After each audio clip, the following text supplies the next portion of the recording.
주시고자 하는 하나님의 말씀은 마가복음 10장 17절부터 말씀입니다. 17절 예수께서 길에 나가실새 한 사람이 달려와서 꿇어 앉아 묻자오되 선한 선생님이여 내가 무엇을 하여야 영생을 얻으리이까. 예수께서 이르시되 내가 어찌하여 나를 선하다 일컫느냐. 하나님 한 분 외에는 선한 이가 없느니라.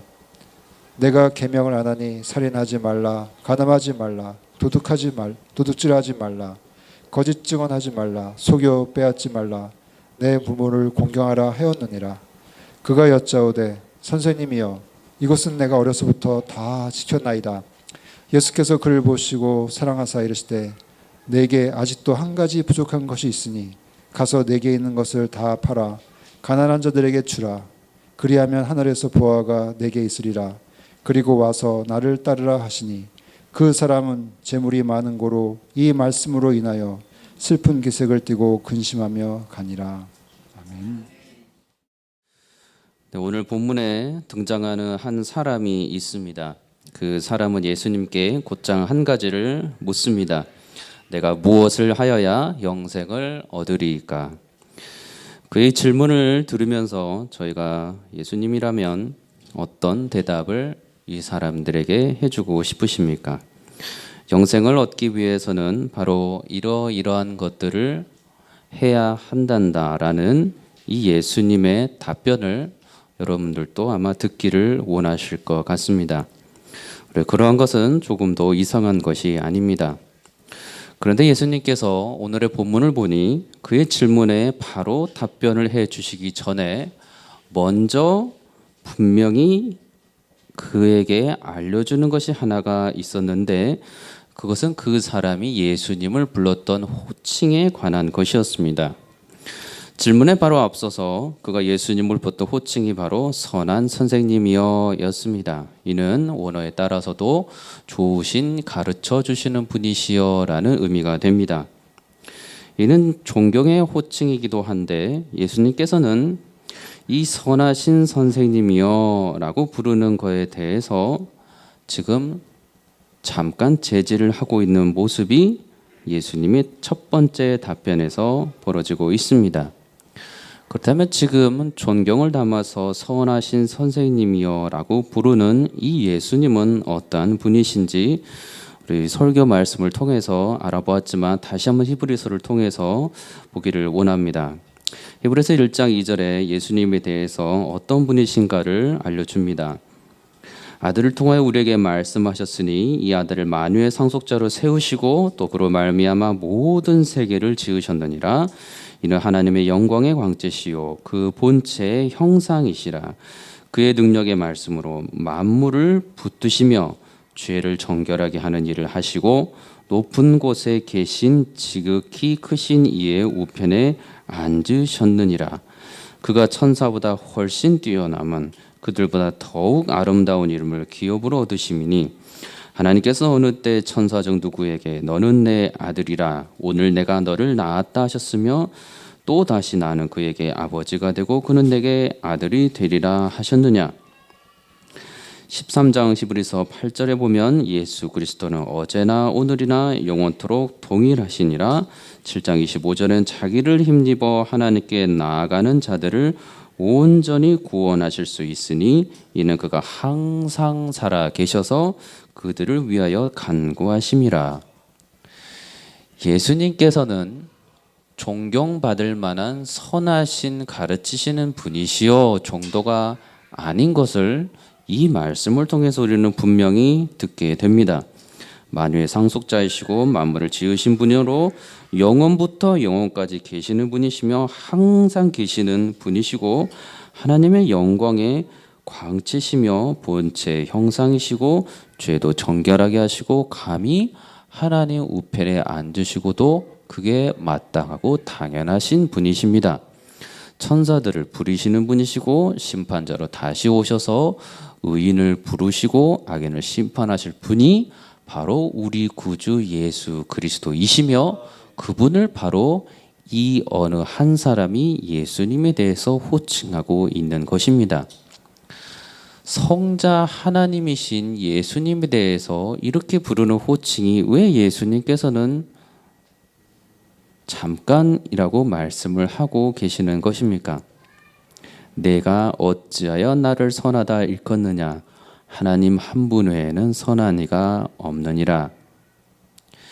예수님의 이 반응은 사실 새삼스럽지 않습니다. 본체로서 하나님이시지만 모든 영광을 다 버리시고 이 땅에 썩어 없어질 인간의 몸으로 오실 때부터 예수님께서는 완전한 겸손으로 아버지 하나님과 함께 하셨습니다. 계시의 말씀을 들었던 그 바울은 빌립보서에서 너희 안에 이 마음을 품으라 곧 그리스도 예수의 마음이니 그는 근본 하나님의 본체시나 하나님과 동등됨을 취할 것으로 여기지 아니하시고 오직 자기를 비워 종의 형체를 가지사 사람들과 같이 되셨고 사람의 모양으로 나타나사 자기를 낮추시고 죽기까지 복종하셨으니 곧 십자가에 죽으심이라. 겸손한 마음이 하나님의 뜻에 죽기까지 순종하신 그 겸손한 마음이 예수 그리스도의 마음이다라고 말씀하시는 것입니다. 예수님의 이 말씀은 이 땅에 오셔서 그 겸손함이 조금도 변함이 없었음을 우리는 말씀 속에서 수차례 확인이 됩니다. 12살에 예루살렘에 올라가서 사흘 만에 다시 부모와 성전에서 마주하게 됩니다. 그때 어머니 마리아가 이렇게 말하는데 아이야 어찌하여 우리에게 이렇게 하였느냐 보라 내 아버지와 내가 근심하여 너를 찾았노라. 예수님께서 이에 어떻게 대답을 하시냐면 어찌하여 나를 찾으셨나이까 내가 내 아버지 집에 있어야 될 줄을 알지 못하셨나이까. 예수님께서는 본인이 어떠한 분이신지를 이미 알고 계셨다는 것을 성경을 통해서 지금 보여주고 계시는 것입니다. 그런데 예수님께서는 그 다음에 이어지는 모습은 지극히 평범한 한 소년으로서의 모습을 다시 보여주십니다. 예수께서 함께 내려가사 나사렛에 이르러 순종하여 받드시더라. 예수님의 본체와는 무관하게 어떠한 것도 스스로를 드러내지 아니하시고 먼저 육신의 부모의 말씀에 겸손하게 순종하시는 모습이 이 예수님의 모습이었습니다. 성경은 이를 분명히 말씀하시기를 지혜와 키가 계속해서 자라가는데 하나님과 사람에게 더욱 교만해지더라가 아닌 더욱 사랑스러워 가시더라라고 분명히 기록을 하고 있습니다. 예수님께서 하나님과 그의 부모 앞에서 겸손히 순종하는 모습을 보인 모습이 그 전이나 그 후로나 조금도 변함없이 일관적으로 지금 진행이 되고 있다는 것을 성경은 사랑스러워 가시더라라고 표현을 하고 있는 것입니다. 갈릴리 가나에서 열린 혼인잔치에 예수님께서 계셨는데 그때 어떤 상황이 벌어집니다. 손님들에게 내어주는 포도주가 다 떨어지게 돼서 어머니 마리아가 예수님께 말합니다. 저들에게 포도주가 없다. 이 말씀을 듣자 예수님께서는 이게 어떠한 의미로 지금 어머니 마리아가 자기에게 하시는가를 알았습니다. 그래서 말씀하시기를 여자여 나와 무슨 상관이 있나이까 내 때가 아직 이르지 아니하였나이다. 이 말씀을 듣고서 그럼에도 불구하고 마리아가 하인들에게 전하기를 너희에게 무슨 말씀을 하시든지 그대로 하라 이렇게 전합니다. 그리고 예수님의 모습은 내 때가 아직 이르지 아니하였다고 분명히 알고 계시고 어머니 마리아에게 분명히 그를 표현을 하셨음에도 불구하고 이 말씀에 순종합니다. 그래서 종으로 하여금 항아리에 물로 채우라 하시고 포도주로 바꾸는 기적을 베푸십니다. 예수님께서 베푸시는 이 놀라운 기적에 반해서 너무나도 평범한 일상을 가르침을 시작하시는 그 30세에 이르기까지 살아가십니다. 일반적인 인간의 능력 이상을 결코 사람들에게 보이지 아니하셨던 것은 나중에 고향 사람들의 그 차가운 반응을 통해서 오히려 역설적으로 분명히 알 수가 있습니다. 마태복음 13장 이후로 고향으로 돌아가사 그들의 회당에서 가르치시니 그들이 놀라 이르되 이 사람의 지혜와 이런 능력이 어디서 났느냐? 이는 그 목수의 아들이 아니냐? 그 어머니는 마리아, 그 형제들은 야고보, 요셉, 시몬, 유다라지 않느냐? 그 노이들은 다 우리와 함께 있지 아니하냐? 그런즉 이 사람의 이 모든 것이 어디서 났느냐 하고 예수를 배척한지라. 30살이 될 때까지 예수님께서는 그의 신성을 다 가지고 계셨음에도 불구하고 사람들 앞에서 기적을 보이지 아니하신 것은 그 전에 그런 능력을 일으킬 만한 능력이 부족해서거나 공생애를 시작한 다음에서야 신적인 능력이 발휘가 될 수 있었기 때문이 아니라는 것을 우리는 말씀을 통해서 지금 보고 있는 것입니다. 죄를 회개하고 정결케 하는 그 세례 의식에 예수님께서는 세례 요한으로부터 세례까지 받으십니다. 이 말도 안 되는 상황에 예수님께서는 철저히 하나님 밑에서 순종하여 이 세례를 예수님께서 세례 요한으로부터 받으십니다. 요한에게 세례를 받으러 하시니 요한이 말려 이르되 내가 당신에게서 세례를 받아야 할 터인데 당신이 내게로 오시나이까? 예수께서 대답하여 이르시되 이제 허락하라. 우리가 이와 같이 하여 모든 의를 이루는 것이 합당하니라. 예수님께서는 겸손을 조금도 놓지 아니하시고 모든 능력을 가지고 계셨음에도 불구하고 철저히 당신을 이 땅에 보내주신 하나님의 뜻에 순종하는 모습만을 보여주고 계시는 것입니다. 사회에서 실제적으로 혁명을 일으키실 수 있으셨고 실제적인 유대 왕국을 세우실 수 있으신 그 분이 이 땅에서 오직 겸손하게 하나님의 말씀과 그 능력을 따라서만 살아가고 계시는 것을 우리는 보게 됩니다. 이는 성경에서도 베드로와 함께 있었던 그 사건에서 마지막에 예수님께서 말씀하시기를 너는 내가 내 아버지께 구하여 지금 12군단 더 되는 천사를 보내시게 할 수 없는 줄로 아느냐. 내가 만일 그렇게 하면 이런 일이 있으리라 한 성경이 어떻게 이루어지겠느냐 하시더라.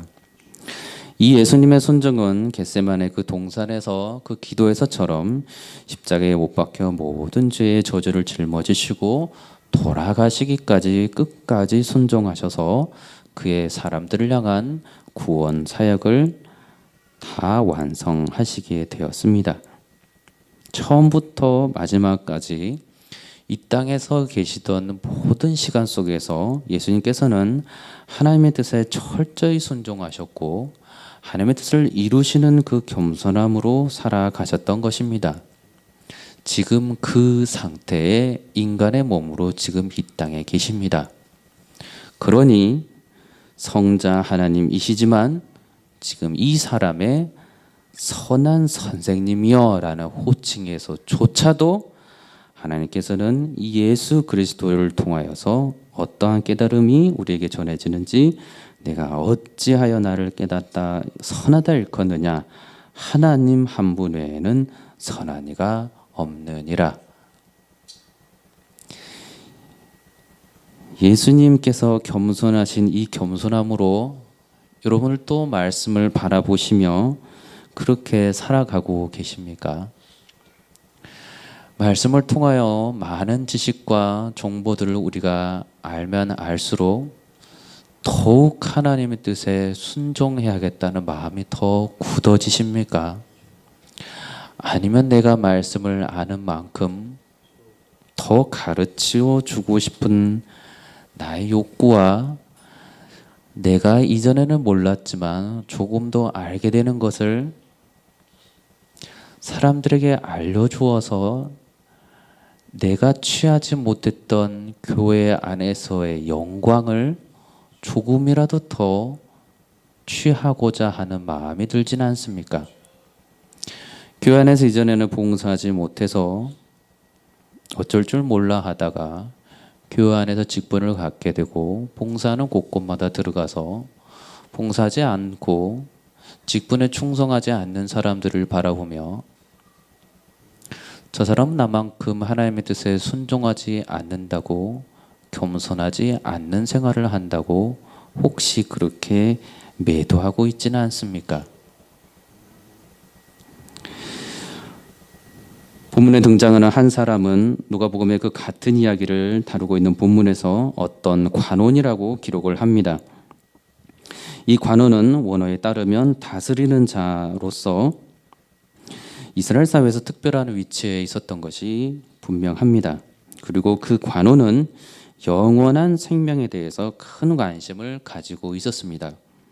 예수님께서는 이 영원한 생명이 곧 하나님 나라에 들어가는 것이고, 그리고 오늘 본문에 읽은 후반절에 보게 되면 제자들은 이를 구원과 관련하여 생각하고 있었다는 것을 알게 됩니다. 이 관원은 본문에 보니 처음부터 영생, 곧 영원한 생명을 스스로의 노력으로 얻고자 했던 것을 알게 됩니다. 이 영원한 생명이 여전히 자신으로부터 생길 수 있다거나 또는 그가 획득할 수 있기에는 그렇지만 매우 어려운 것으로 그가 인식을 하고 있었습니다. 그래서 그가 여쭈었던 질문 자체가 그 영생을 얻기에 자기가 무언가를 해야 되는데 확신이 없는 상태였음을 반증해서 보여줍니다. 내가 무엇을 하여야 영생을 얻으리까? 내가 무엇을 하여야 영생을 얻으리까? 우리 예수님께서는 이 질문에 매우 정확하게 답변을 해주십니다. 너가 계명을 알고 있는지를 물어봅니다. 그래서 무엇을 해야 되는지 행위에 초점을 맞추어서 정확하게 알려줍니다. 살인하지 말라, 간음하지 말라, 도둑질하지 말라, 거짓 증언하지 말라, 속여 빼앗지 말라, 내 부모를 공경하라. 자, 이 계명은 10계명 중에서 사람에 대한 계명들이고 5계명에서 딱 9계명까지만을 언급하는 것이었습니다. 5계명에서 9계명까지만을 예수님께서 언급한 것을 적어도 본문을 통해서 우리는 확인하게 됩니다. 그리고 그 관원은 놀랍게도 자신 있게 예수님 앞에서 어려서부터 다 지켜 행하였다라고 대답을 합니다. 자, 너무나도 걱정스럽게 확신이 없어서 어떻게 행하면 영생을 얻을 수 있습니까? 하고 예수님께 구하였는데 예수님께서는 다행히도 그가 너무나도 익숙하게 잘 알고 심지어는 어려서부터 다 지켜 행해왔던 방법들을 예수님께서 알려주시는 것입니다. 자, 이쯤하면 그 관원은 모든 답변을 얻었으니 자, 이제를 자리에 일어나서 예수님과 헤어져서 이 모든 궁금증 또는 불확실한 것을 해결하고서 즐거운 마음으로 집으로 돌아갔을 것 같습니다. 그런데 이 대답을 들은 예수님께서는 그 관원을 보시고 오늘 본문에 보니 사랑하여 말씀하셨다라고 기록을 합니다.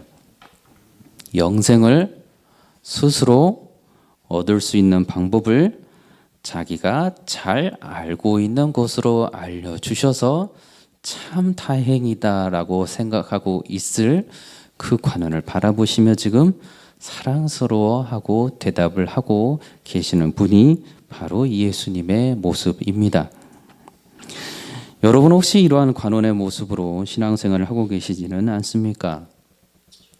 첫 번째, 여러분은 어려서부터 십계명의 말씀들을 지키고 오셨습니까?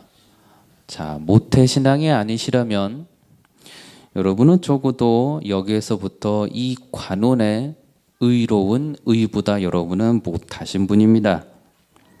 두 번째, 여러분은 적어도 구원받았다고 생각되는 그 날부터 그래도 십계명의 계명들을 다 알고 지켜 오셨습니까? 다가 아니라면 5계명에서 지금 말씀하신 9계명까지는 적어도 이 관원이 자신 있게 대답한 것처럼 다 지켜 행하고 오셨습니까? 그렇다면 이제 여러분은 그 관원과 조금은 어깨를 나란히 할 수 있는 의가 있다고 말할 수가 있을 것 같습니다. 세 번째, 여러분이 예수님께서 이 관원에게 언급하지 아니한 말씀드린 하나님을 향한 그 계명들인 제1, 2, 3, 4 계명들과 목사님의 말씀을 통해서 우리가 배웠던 마음에서부터 짓게 되는 그 10번째 계명, 그 계명까지 여러분들이 지키고 계십니까? 그렇다면 여러분은 지금 이 관원보다 더 나은 의로움을 자랑하실 수 있는 상태입니다. 아시겠지만 한 번 더 출애굽기 20장에 나와 있는 10계명의 계명들을 여러분에게 말씀을 드립니다. 제1은 너는 나 외에는 다른 신들을 내게 두지 말라. 제2는 너를 위하여 새긴 우상을 만들지 말고 또 위로 하늘에 있는 것이나 아래로 땅에 있는 것이나 땅 아래 물속에 있는 것에 어떤 형상도 만들지 말며 그것들에게 절하지 말며 그것들을 섬기지 말라.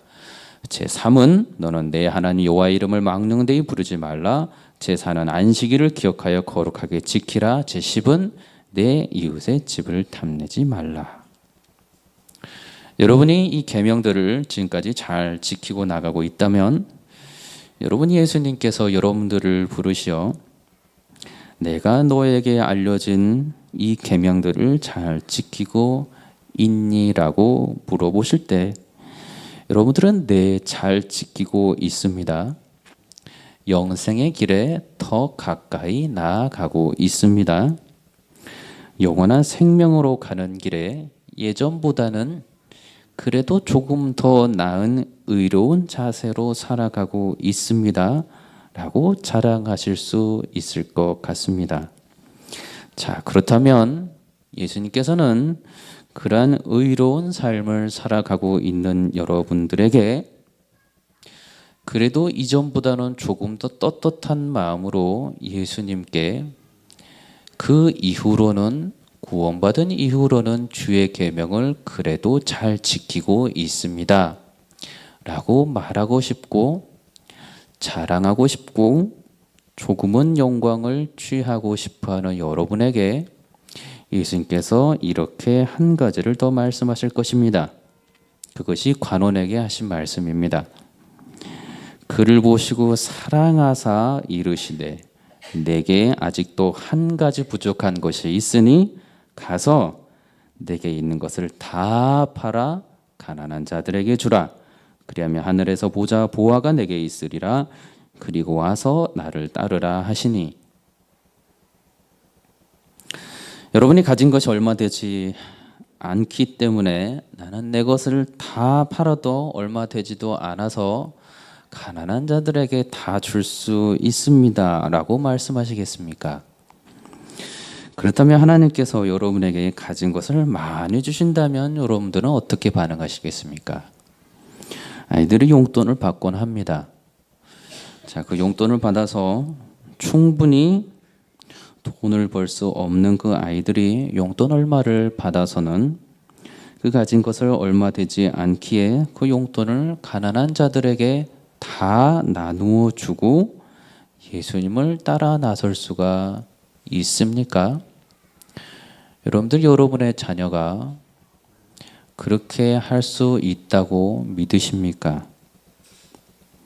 여러분은 여러분이 가지신 모든 것을 다 팔아서 여러분보다 더 가난한 자들에게 다 나누어 주고 예수님을 따라 나서시겠습니까? 만약에 이 예수님의 말씀에 네, 할 수 있습니다. 주께서 저를 사랑하시니 할 수 있습니다 라고 대답하셨다면, 자, 여러분은 이제 무엇으로 먹고 마시고 살아가시겠습니까? 여러분 혼자서의 삶을 주의 은혜 가운데 만족하며 먹고 마시며 살아갈 수 있습니까? 그렇다면 여러분들이 보살펴 할 가족들은 누가 책임집니까? 여러분들이 보살펴야 할 그 누군가가 있다면 그러면 그 사람은 누가 책임집니까?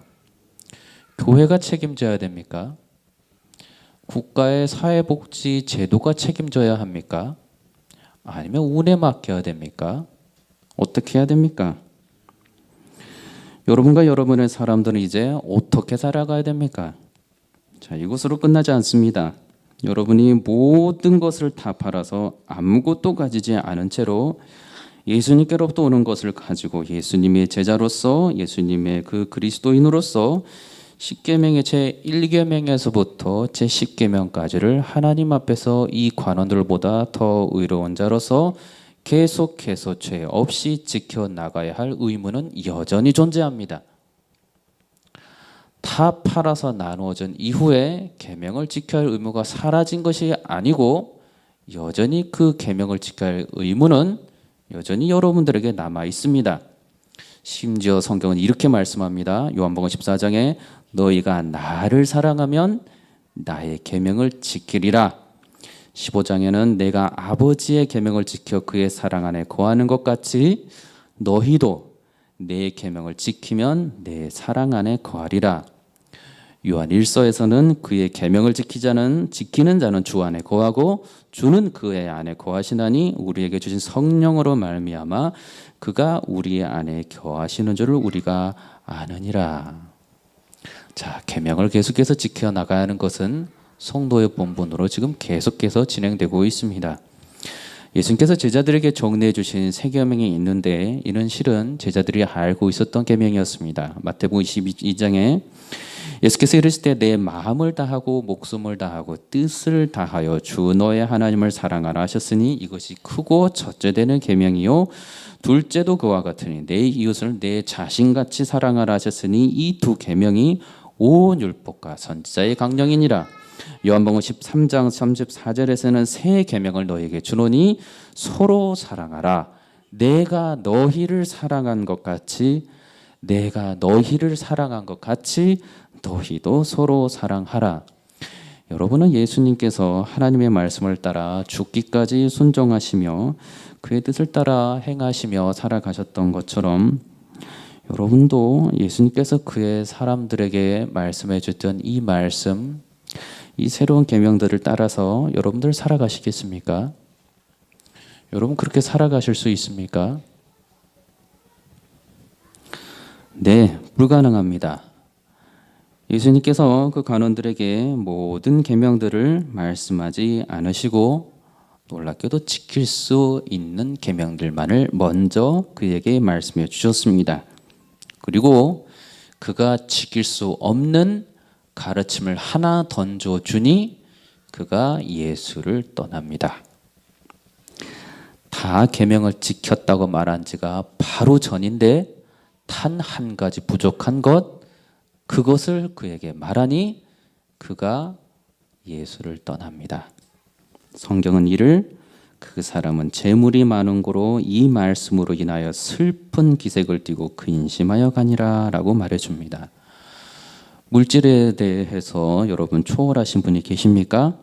그래서 이 관원과 같은 반응을 보이지 않으시겠습니까?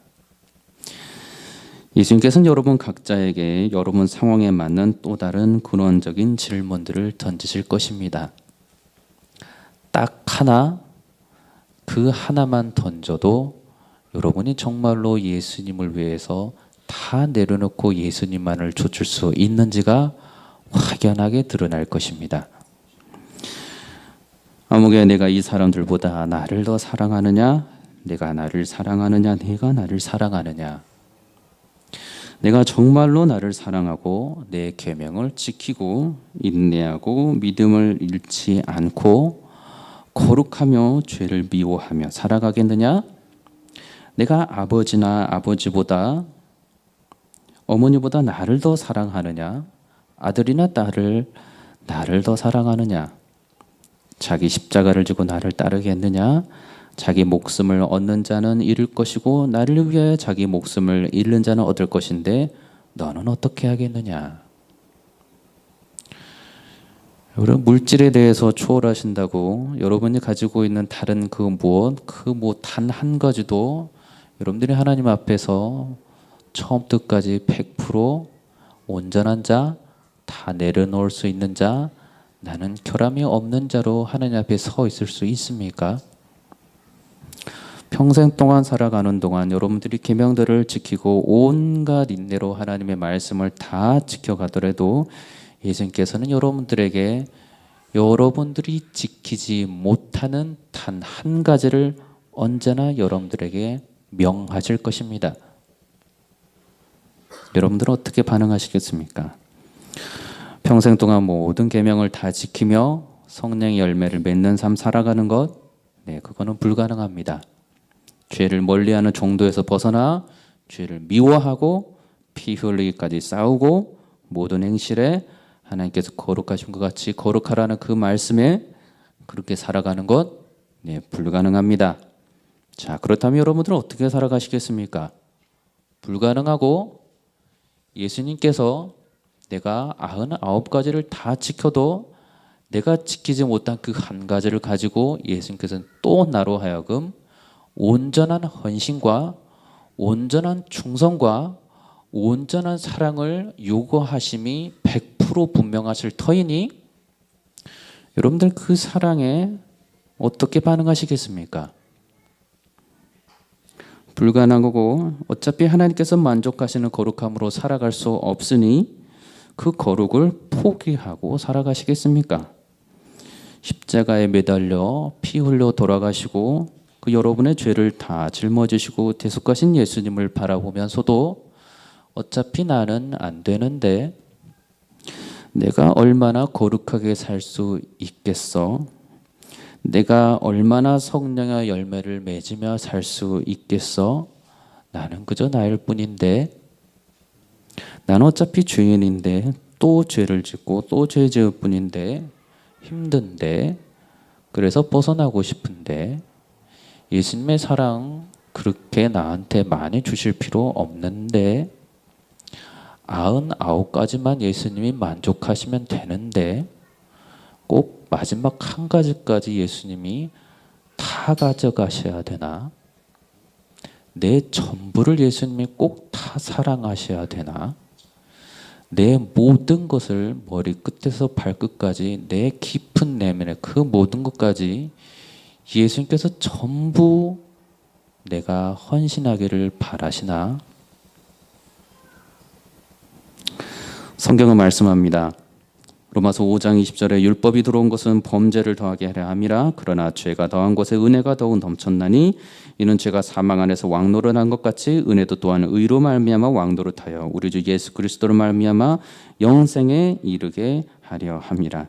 로마서 6장에서는 그런즉 우리가 무슨 말을 하리요? 은혜를 더하게 하려고 죄에 거하겠느냐? 그럴 수 없느니라. 죄에 대하여 죽은 우리가 어찌 그 가운데 더 살리요? 무릇 그리스도 예수와 합하여 세례받은 우리는 그의 죽으심과 합하여 세례를 받은 줄을 알지 못하느냐? 그런즉 어찌하리요? 우리가 법 아래에 있지 아니하고 은혜 아래에 있으니 죄를 지으리요? 그럴 수 없느니라. 그리스도의 삶의 태대에 되어도 계속 이어져서 말씀합니다. 우리가 그의 죽으심과 합하여 세례를 받음으로 그와 함께 장사되었으니 아버지의 영광으로 말미암아 그리스도를 죽은 자 가운데 살리심과 같이 우리도 또한 새 생명 가운데서 행하게 하려 함이라.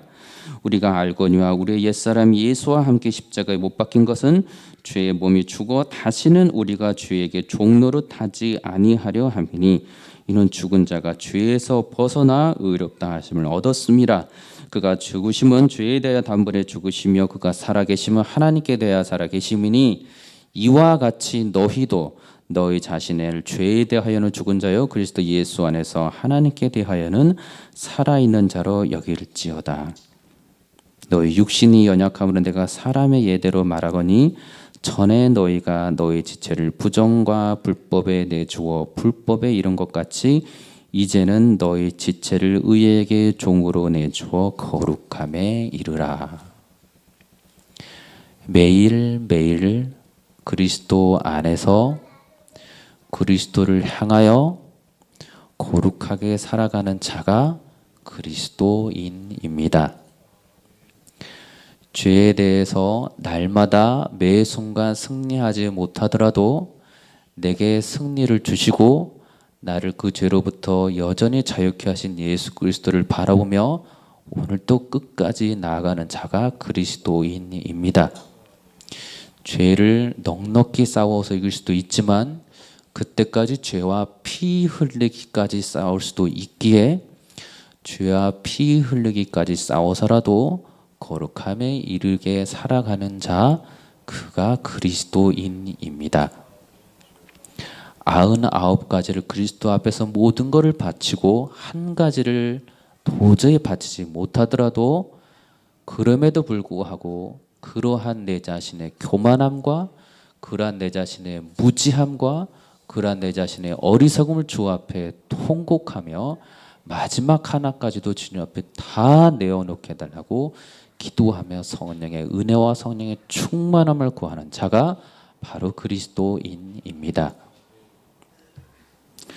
오직 겸손함으로 하나님 앞에 나아가는 자이며 죄의 유혹에 흔들려서 다윗처럼 그 간음의 죄를 지었을 때 나단 선지자가 와서 책망할 때까지 그가 죄인이 아닌 척한 것이 아니고 하나님께서 남을 통하여서 죄를 책망하시기 전에 그 안에 계신 성령님께서 정신 차리라고 하실 때 모든 것을 다 주 앞에 내어놓으라고 하실 때 모두를 다하여서 마음과 뜻과 생명을 다하여 주 하나님을 사랑하라고 하실 때 정신 차리고 주 앞에 나아가는 자가 그리스도인입니다. 여러분들 사랑하시는 그리스도의 사랑은 하나님의 사랑이시며 인간의 제한적인 사랑이 결코 아닙니다. 한순간에 있다가 한순간에는 없어지고 작아지고 흩어지기도 하고 다시 생겨나기도 하는 그러한 사랑이 아닙니다. 처음부터 끝까지 영원 전부터 영원까지 아버지 하나님께 예수 그리스도를 통하여서 여러분들을 온전히 사랑하여 주시고 온전히 깨닫게 해주시고 온전히 거룩한 길로 계속해서 나가도록 성령을 우리에게 주셨습니다. 우리가 오늘 부르는 찬양의 고백들이 그러한 찬양의 고백들이고 믿음의 신앙에서 우리가 그리스도인으로서 반드시 해야 될 모습이기 때문입니다. 그에게는 주께서 은혜를 부어주시고 성령 안에 있는 의와 희락과 평강을 그에게 주십니다. 하나님의 나라를 그의 안에서 누리도록 아버지 하나님께서 성령을 통하여서 그 은혜를 부어주시는 것입니다. 그러니 죄에 대하여 언제나 승리하며 살아가시길 바랍니다. 거룩을 향하여 소망하며 살아가시길 바랍니다. 그리스도인이 된 이상 그리스도께 100% 붙잡힌 바 된 삶을 살지 않으면 그 그리스도인은 온전한 평강을 결코 누릴 수가 없습니다. 하나님의 자녀가 되어버렸기 때문에 더 이상 죄의 그 모든 그림자와 발자취만으로도 밟더라도 그 형제 자매의 마음은 결코 평탄하지 못합니다. 단지 죄책감의 수준이 아닌 내가 그리스도 안에 거룩하게 살지 못하고 죄의 흔적이 내 안에 있기 때문에 어쩔 수 없이 불편해지고 어쩔 수 없이 평강이 깨어지는 모습이 우리 그리스도인들의 삶입니다. 간절함에 대해서도 함께 나누기를 원합니다. 마가복음에서 주목하였던 부분들이 관원의 태도가 있었는데 그것은 바로 간절함이었습니다. 예수께서 길에서 나가실새 한 사람이 달려와서 꿇어 앉아 묻자오되 이는 마태복음과 누가복음에서는 보이지 않는 마가복음에서만 기록하고 있는 매우 구체적인 행동의 기록입니다. 이 간절함에는 교만함도 없고 오직 겸손함만 있습니다. 이 간절함에는 이미 배가 불러 채워져 버린 그런 배부름이 아닌 안에 그 배고픈 부분들이 채워져야만 하는 가난한 마음이 있습니다. 이 간절함에는 스스로 해보고자 했지만 스스로 힘으로는 도저히 그 목표에 도달하지 못했던 안타까움이 있습니다. 이 간절함에는 자기 자신을 바라보는 것이 아니라서 누군가의 도움이 간절히 필요로 하는 손을 내밈이 있습니다. 오늘 당장에 아니라도 괜찮은 여유름이나 안락함이 아닌 지금 당장 해결해야만 하는 시기적으로 급함이 있습니다. 지붕을 뚫고 예수께로 내려보냈던 중풍병자 그 친구들의 마음이 간절하였습니다. 아들이 병들어서 죽을 것만 같아서 그의 아버지가 예수님과 그의 제자들에게 살려달라고 고쳐달라고 찾아왔던 마음이 그러하였습니다. 혈루증으로 고통받던 여인이 예수님의 옷자락이라도 만지고 싶어하는 마음이 그러하였고, 맹인들이 예수님을 찾아와서 그들의 눈을 뜨게 해달라고 간절히 외쳤던 그 외침이 간절함이었습니다. 예수님을 꼭 만나서 예수님으로부터 나음을 받고자 했던 많은 사람들의 마음은 공통적으로 이러한 간절함이 있었습니다. 간절함이 없었던 그 자들은 예수님으로부터 무서운 책망을 받았습니다. 회칠한 무덤, 교만한 자, 큰 책망을 받았던 자들이 있었는데, 그들이 놀랍게도 유대 사회에서 사람들로부터 인정을 받고 심지어는 말씀을 다 외우기까지 하고 있었을 종교 지도자들이었던 사두개인과 바리새인들이었습니다. 여러분들은 예수 그리스도를 어떻게 만나셨습니까? 그리스도를 만나고자 하는 간절함이 없었는데도 여러분들은 예수님을 만나셨습니까? 구원받고자 하는 간절함이 없었는데도 하나님께서 여러분들에게 저절로 예수 그리스도를 알려주셨습니까? 간절함이란 것이 반드시 이 관원의 태도에서처럼 나타나는 것처럼 무릎을 꿇어야 하고 간절히 눈물을 흘려야 하는 것을 말하는 것이 아닙니다. 하나님께서 예수 그리스도와 하나님께서 그의 사랑하시는 자녀들에게 성령님을 통해서 보여주시는 것은 그 마음속에서 그가 얼마나 큰 죄인이고 얼마나 큰 죄인이기에 내가 이 죄로부터 그리스도밖에 이 죄로부터 벗어날 수 없다는 것을 알게 되는 것, 그러한 간절함을 성령님께서 주십니다. 그래서 그가 회개하게 되는 것이고, 그래서 그가 돌이키게 되는 것이고, 그가 그래서 예수 그리스도의 십자가를 붙잡게 되는 것입니다. 그리스도인이 된 후에, 거듭난 후에도 그의 마음 가운데 언제나 간절함이 있는 것은 성령님께서 그로 하여금 계속해서 하나님을 닮아가는 자, 예수 그리스도를 닮아가는 자로 끝까지 이끄시기 때문입니다.